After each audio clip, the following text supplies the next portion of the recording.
नमस्कार। आज हम एक खास सफर पर निकल रहे हैं ब्रजभूमि की ओर। हाँ, यानी मथुरा, वृंदावन और गोकुल। बिल्कुल। ये वो इलाका है जो भगवान कृष्ण की लीलाओं के लिए तो मशहूर है ही, लेकिन इसका एक दूसरा पहलू भी है। मध्यकाल में, खासकर 13वीं से 17वीं सदी के बीच, ये जगह बार बार हमलों का निशाना बनी। सही कहा। हमारे पास स्वराज सिंह की किताब भारत में भक्ति आंदोलन का एक अंश है, ब्रज क्षेत्र, गोकुल, मथुरा, वृंदावन मंदिरों पर मुस्लिम आक्रमण। अच्छा। तो इसी के आधार पर आज हम समझने की कोशिश करेंगे कि कैसे एक तरफ मंदिरों पर हमले हो रहे थे और दूसरी तरफ देखिए भक्ति आंदोलन और मजबूत होता जा रहा था। हाँ, ये विरोधाभास बड़ा दिलचस्प है। तो चलिए इतिहास की इस थोड़ी उलझी हुई कहानी को परत दर परत खोलते हैं। बिल्कुल। और देखिए, ब्रज क्षेत्र का महत्व सिर्फ कृष्ण भक्ति तक ही नहीं था। ये तो मतलब हजारों साल से उत्तर भारत का एक बहुत बड़ा सांस्कृतिक और धार्मिक सेंटर रहा है। हाँ, ये बात तो है। इसीलिए यहाँ के मंदिरों पर जो हमले हुए वो शायद सिर्फ लूटपाट या मतलब सियासी दबदबे की बात नहीं थे। कहीं ना कहीं ये हिंदू धार्मिक पहचान और संस्कृति के जो प्रतीक थे उनको निशाना बनाने की कोशिश भी लगते हैं। लेकिन जैसा हम अभी देखेंगे, भक्ति की जड़ें शायद इतनी मजबूत थीं कि ये तूफान भी उन्हें उखाड़ नहीं पाए। तो फिर शुरुआत मथुरा से ही करते हैं, कृष्ण की जन्मभूमि। हाँ बिल्कुल, मथुरा कितना पुराना शहर है ये, मतलब प्राचीन शूरसेन महाजनपद की राजधानी रहे। जी, वो जो 16 महाजनपद थे बुद्ध के समय में। हाँ, और रामायण में भी कहानी आती है कि कैसे शत्रुघ्न ने लवणासुर को मारकर मधुबन को आबाद किया और ये मथुरा बना। अच्छा। और ये सिर्फ वैष्णवों के लिए नहीं, बौद्ध, जैन सबके लिए पवित्र रहा है। फाहियान और वेनसांग जैसे चीनी यात्री भी यहाँ हैं। हाँ, उन्होंने यहाँ की शानो शौकत का जिक्र भी किया है अपनी किताबों में। और शायद यही समृद्धि और ये जो गहरा धार्मिक रुतबा था, इसी ने इसे बार बार हमलावरों की नजरों में ला दिया। हाँ बिल्कुल, मथुरा सिर्फ एक शहर नहीं था, वो एक तरह से प्रतीक बन गया था। तो सबसे पहला बड़ा हमला जिसका हमें रिकॉर्ड मिलता है वो है महमूद गजनवी का, 1018 ईस्वी में। गजनवी। उसने यहाँ के मशहूर कृष्ण मंदिर को निशाना बनाया। अच्छा। अलवरूनी, जो उस वक्त का बड़ा विद्वान था और उसके साथ आया था, उसने लिखा है कि मंदिर बहुत ऊंचा था, कोई 150 हाथ। 150 हाथ? काफी ऊंचा रहा होगा। हाँ, और उसमें कीमती पत्थरों वाले 300 से ज्यादा खंभे थे। गजनवी ने इसे लूटा। कहते हैं सोने चांदी की मूर्तियां इतनी थीं कि 100 ऊंटों पर लाद कर ले जानी पड़ी। बाप रे, 100 ऊंट! और फिर मंदिर के पत्थर और मूर्तियां वो गजनी ले गया और वहां अपनी मस्जिदों और महलों में लगवा दिए। सोचिए ब्रज की संस्कृति पर यह कितनी बड़ी चोट रही होगी। बिल्कुल। ये तो जैसे उत्तर भारत में मंदिरों को तोड़ने की एक लंबी और दुखद कहानी की शुरुआत थी। लेकिन एक बात दिलचस्प है यहाँ। क्या? कि तबाही के बाद भी फिर से खड़े होने की कोशिशें दिखती हैं। हाँ, वो तो है। जैसे हमें 1150 ईस्वी का एक संस्कृत शिलालेख मिला है। अच्छा। उसमें जज्जा नाम के एक व्यक्ति का जिक्र है। हाँ। शायद वो उस वक्त के गहड़वाल राजा का कोई सामंत रहा होगा। हो सकता है। उसने उसी जगह एक विष्णु मंदिर बनवाया था, जिसके बारे में लिखा है कि वो दमकता हुआ सफेद और आसमान को छूता हुआ था। देखिए, मतलब आस्था कितनी गहरी थी। हमला हुआ, मंदिर टूटा, लेकिन जैसे ही मौका मिला लोगों ने फिर उसे बनाया। हाँ। पर अफसोस, हमले रुके नहीं। 15वीं सदी के आखिर और 16वीं सदी की शुरुआत में दिल्ली सल्तनत का सुल्तान सिकंदर लोदी। हाँ, सिकंदर लोदी। उसने भी मथुरा पर काफी सख्ती की। बिल्कुल। उस वक्त के जो फारसी इतिहासकार हैं और तारीख़ दाऊदी जैसे ग्रंथ, वो बताते हैं कि सिकंदर लोदी ने मथुरा के कई बड़े वैष्णव मंदिर तुड़वा दिए। सिर्फ तुड़वाए ही नहीं, मूर्ति पूजा बंद करवा दी। और यहाँ तक कि हिंदुओं के यमुना में नहाने और घाटों पर सिर मुंडवाने जैसी धार्मिक रस्मों पर भी पाबंदी लगा दी। मूर्तियों को तोड़कर कसाईयों को दे दिया था मांस तौलने के लिए। कितनी भयानक बात है। लोदी की ये नीतियां साफ तौर पर मतलब धार्मिक थीं। उनका मकसद हिंदू रस्मों रिवाजों को खुलेआम दबाना था। ये ब्रज की सांस्कृतिक पहचान पर एक और हमला था। ये सिर्फ इमारतें तोड़ने तक नहीं था, ये लोगों के जीने के तरीके पर असर डाल रहा था। और फिर आता है मुगल बादशाह औरंगजेब का दौर। हाँ, औरंगजेब। 1670 में उसने मथुरा के सबसे शानदार और प्रतिष्ठित मंदिर केशव देव मंदिर को पूरी तरह से तोड़ने का हुक्म दिया। केशव देव मंदिर, ये वही जगह है जिसे कृष्ण का जन्मस्थान माना जाता है। बिल्कुल वही जगह। ये मंदिर वैसे ज्यादा पुराना नहीं था। 1618 में ओरछा के राजा वीर सिंह देव बुंदेला ने बनवाया था। अच्छा, बुंदेला राजा ने? हाँ, और कहते हैं कि उस वक्त ये उत्तर भारत के सबसे भव्य मंदिरों में से एक था। हाँ, मैंने भी पढ़ा है। उस दौर के जो यूरोपियन यात्री थे, जैसे फ्रांस का टैवर्नियर और इटली का मानुची, दोनों ने अपनी किताबों में इस मंदिर की आलीशान बनावट का जिक्र किया है। बिल्कुल। और औरंगजेब ने ना सिर्फ इसे तुड़वाया बल्कि उसी की जगह और उसी के मलबे से शाही ईदगाह मस्जिद बनवा दी। हाँ, जो आज भी वहां खड़ी है। यहाँ एक और दिलचस्प मोड़ है। औरंगजेब से पहले उसके भाई दारा शिकोह ने हाँ। उसी केशव देव मंदिर को एक पत्थर की रेलिंग दान की थी। अच्छा। लेकिन बाद में औरंगजेब के हुक्म पर मथुरा के गवर्नर अब्दुल नबी खान ने वो रेलिंग हटवा दी और मंदिर के ही दूसरे हिस्सों को तोड़कर उसी के पास जामा मस्जिद बनवा दी। फिर 1669 में जब जाटों ने बगावत की और अब्दुल नबी खान मारा गया तो औरंगजेब ने खुद मथुरा पर हमला किया और 1670 में केशवदेव मंदिर को पूरी तरह मिटाकर शाही ईदगाह बनवा दी। और देखिए, यही इतिहास आज एक बड़े और काफी संवेदनशील विवाद की जड़ है। हाँ बिल्कुल, केशवदेव मंदिर और शाही ईदगाह का मसला सीधे तौर पर इन्हीं घटनाओं से जुड़ा है। इतिहास यहाँ सिर्फ किताबों में नहीं, जमीन पर मौजूद है। सही कहा। अगर संक्षेप में आज की स्थिति देखें तो औरंगजेब के बाद मंदिर की जगह वीरान पड़ी रही। फिर 1804 में जब अंग्रेज आए तो उन्होंने कटरा केशवदेव नाम की ये जमीन नीलाम कर दी, जिसे बनारस के एक अमीर बैंकर राजा पांडेमल ने खरीद लिया। अच्छा, बनारस के राजा ने? हाँ, उनके वारिसों ने जमीन पर हक बनाए रखा। आजादी के बाद 1951 में श्री कृष्ण जन्मभूमि ट्रस्ट बना और फिर 1953 से 1982 के बीच, मतलब कई उद्योगपतियों की मदद से, आज का जो भव्य कृष्ण जन्मभूमि मंदिर परिसर है वो तैयार हुआ, शाही ईदगाह के ठीक बगल में। और शायद 1968 में मंदिर ट्रस्ट और ईदगाह कमेटी के बीच एक समझौता भी हुआ था। हाँ, हुआ था, जिसमें जमीन का बंटवारा हुआ था। लेकिन बाद में उस समझौते को अदालत में चुनौती दी गई और ये मामला आजकल फिर से सुर्खियों में है। इसमें इतिहास, आस्था और कानून की कई पेचीदा सवाल जुड़े हुए हैं। पर ये तो आधुनिक इतिहास का हिस्सा हो गया। हम वापस मध्यकाल पर लौटते हैं। हाँ बिल्कुल।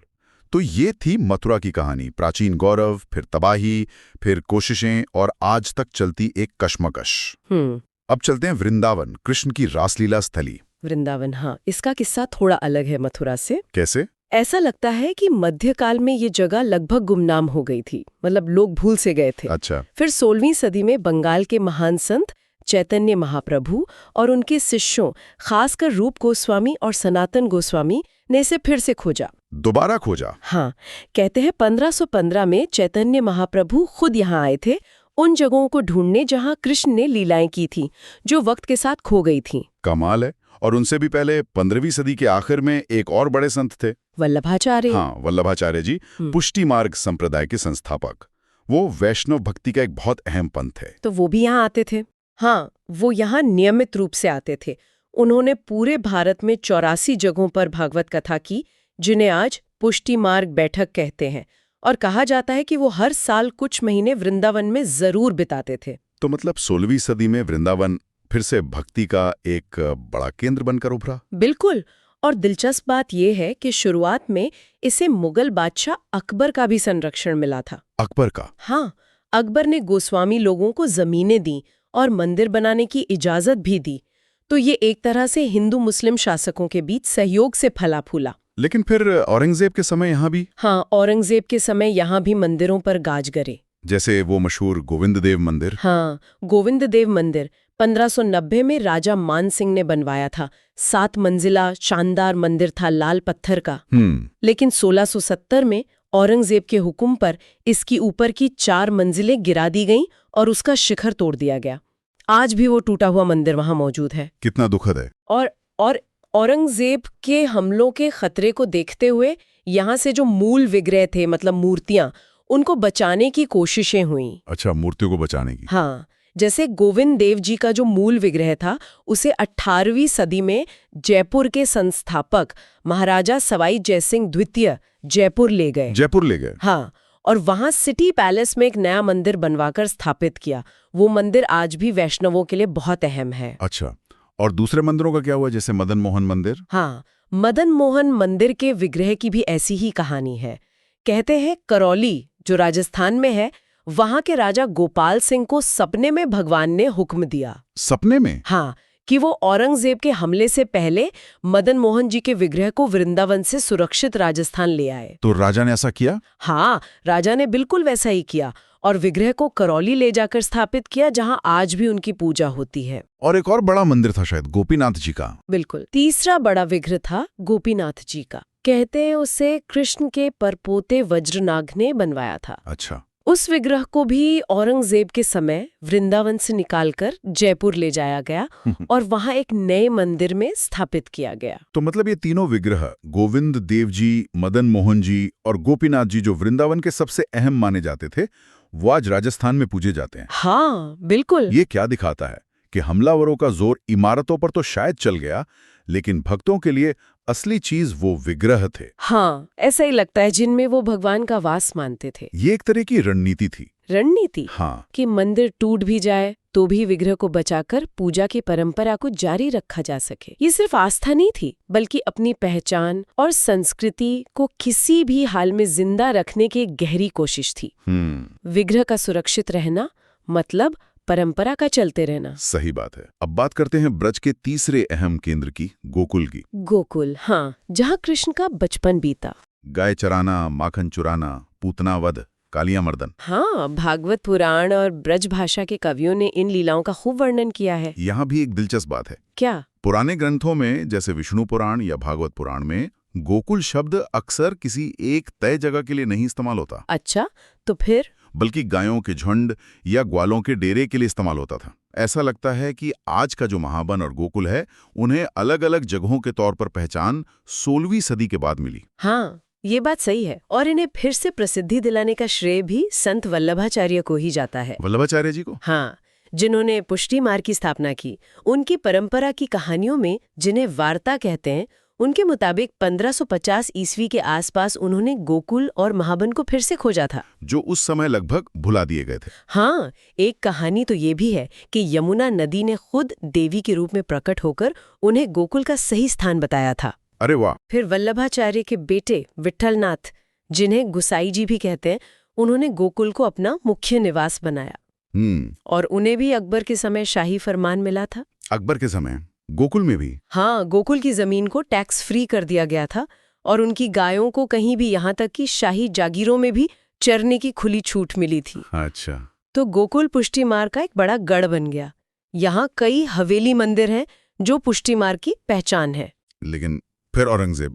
हाँ, लेकिन गोकुल भी औरंगजेब के दौर के हमलों से अछूता नहीं रहा। आलमगीरनामा, जो औरंगजेब के शासनकाल का इतिहास है, उसमें मथुरा वृंदावन के साथ साथ गोकुल के मंदिर तोड़ने का भी जिक्र मिलता है। तो यहाँ भी वही हुआ जो वृंदावन में हुआ था, विग्रहों को बचाने की कोशिश। बिल्कुल वही। गोकुलनाथ जी का जो स्वरूप यानी विग्रह था, और पुष्टि मार्ग के दूसरे अहम विग्रह जैसे मदन मोहन और गोकुल चंद्रमा, उन्हें भी हमलों से बचाने के लिए गुपचुप तरीके से राजस्थान ले जाया गया। राजस्थान? यहाँ से भी? हाँ, उन्हें पहले राजस्थान की अलग अलग रियासतों में और आखिर में कई विग्रहों को जयपुर में सुरक्षित जगहों पर पहुंचाया गया। और क्या वो वापस आए? हाँ, बाद में जब माहौल थोड़ा ठीक हुआ तो गोकुलनाथ जी के स्वरूप को वापस गोकुल लाकर उनके हवेली मंदिर में फिर से स्थापित किया गया। अच्छा। तो अगर हम पूरी तस्वीर देखें, मथुरा, वृंदावन, गोकुल, तीनों ही जगहों पर मध्यकाल में खासकर महमूद गजनवी से लेकर सिकंदर लोधी और फिर औरंगजेब के दौर में मंदिरों को निशाना बनाया गया। हाँ, तबाही हुई, नुकसान हुआ। बिल्कुल, लेकिन कहानी सिर्फ तबाही की नहीं है। नहीं, हर हमले के साथ प्रतिरोध, दोबारा खड़े होने की कोशिश और सबसे बढ़कर अपनी आस्था और परंपरा को जिंदा रखने का जज्बा भी जुड़ा है। हाँ, ये बात तो है। वैष्णव संत और राजपूत राजाओं ने मिलकर विग्रहों को बचाया। बिल्कुल, उन्हें सुरक्षित जगहों पर ले जाकर पूजा जारी रखी। इसी लचीलेपन ने, इसी गहरी आस्था ने ब्रजभूमि को इतने थपेड़ों के बाद भी आज कृष्ण भक्ति का दिल बनाए रखा है। सही कहा। ये हमले सिर्फ ईंट पत्थर की इमारतों पर नहीं थे, ये एक जीती जागती गहरी जड़ों वाली संस्कृति पर थे। और उस संस्कृति ने कमाल की हिम्मत दिखाते हुए जिंदा रहने के रास्ते निकाली लिए। ये सिर्फ बचाने की नहीं, बल्कि शायद बदलते हालात में ढल जाने की भी कहानी है। हाँ, बिल्कुल सही कहा आपने। तो आज हमने सौराज सिंह की किताब के अंशों के जरिए ये देखा कि कैसे ब्रज क्षेत्र, मथुरा, वृंदावन, गोकुल बार बार हमलों का शिकार हुआ, पर भक्ति की धारा फिर भी बहती रही। मंदिर टूटे पर विग्रह बचाए गए और परंपरा ने नए रूपों में अपनी जगह बना ली। यहाँ ये सोचना वाकई दिलचस्प हो जाता है कि किसी संस्कृति या आस्था के लिए क्या ज्यादा मायने रखता है, उसकी भौतिक निशानियां जैसे मंदिर या इमारतें, या फिर उसकी निरंतरता, उसका सार। विग्रहों को बचाकर कहीं और ले जाकर पूछते रहना, क्या ये सिर्फ एक तात्कालिक उपाय था, या फिर ये इस बात का सबूत है कि उनके लिए आस्था का केंद्र वो विग्रह था, ना कि सिर्फ वो इमारत जहां वो स्थापित था। शायद पहचान इमारत से ज्यादा उस जीवंत परंपरा में थी। जरूर, ये सोचने वाली बात है। अगली बार तक खोजते रहिए।